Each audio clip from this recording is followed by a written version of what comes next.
பணம் இல்லாததால் டிக்கெட் இல்லாமல் திருட்டுத்தனமாக ரயில் ஏறி சென்னைக்கு வந்தவர் கருணாநிதி. இன்று ஆசியாவில் உள்ள பணக்கார குடும்பங்களில் இவரது குடும்பமும் ஒன்று என்று நான் குறிப்பிட்டதை குறை கூறுகிறார் கருணாநிதி. இதை நான் கூறவில்லை.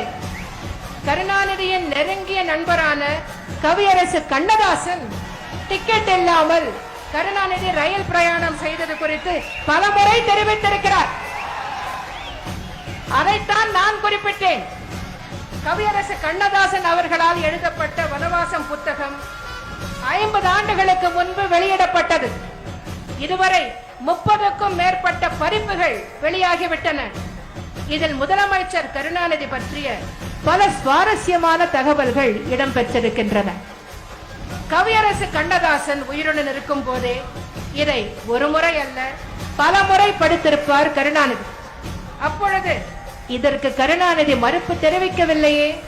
இதற்காக கவியரசு கண்ணதாசன் மீது வழக்கும் தொடரவில்லையே. நீங்கள் எல்லோருமே வனவாசம் புத்தகத்தை அவசியம் படிக்க வேண்டும்.